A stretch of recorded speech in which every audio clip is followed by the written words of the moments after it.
You could have all the wisdom in the world, but if you do not have a heart for others and God is not your foundation, you will become wicked and materialistic, especially if you are in a position of power like Solomon and you have, power over other people. You'll end up just hurting them and making their lives worse, even if, you started out trying to make their lives better, simply just to fulfill your own selfish desires. Solomon was doing great as king. He was, doing a bunch of construction projects, and he was building a temple, and he built his own house and things like that, and he was partnering with other kingdoms, and he was, proving other people in positions of power wrong through his wisdom and things like that. And he was showing God that he was, using the blessing that he had been given. Honestly, he was doing great. And then I think it all started going to his head and kind of started seeping into his heart.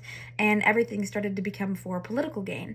And he started, man, those gold faucets started to look pretty fancy. I want them in every room. And I want a cushy couch to sleep on in every corner. And, to pay for that, I need to start taxing my citizens, and that's just kind of where Solomon is headed right now.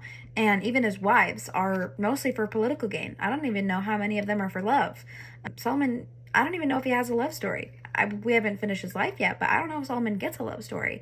I think a lot of what he did was for political gain, and a lot of the wealth that he accrued started to become less about building up Israel and more about fueling his own selfish materialistic desires instead. Even like Hiram was another wealthy man who did a lot to help Solomon with his construction and everything, and he donated a lot of men and a lot of money to Solomon's projects, and it didn't really get repaid well for his generous donations. And I think we hear about it a little bit more in Chronicles, so when we get there we can talk about it. I think it's interesting the way that power can kind of seep into your heart a little bit and change your perspective and change your person's heart posture. I feel like Solomon started out really strong. We're going to see how he ends up tomorrow. Yeah, that's kind of what I took away from today. And instead of worshiping God, like God calls Solomon to do, specifically multiple times, it just kind of seems like he might have forgotten about him just a little bit. So anyways, that's all I've got for you guys today. Those are my thoughts.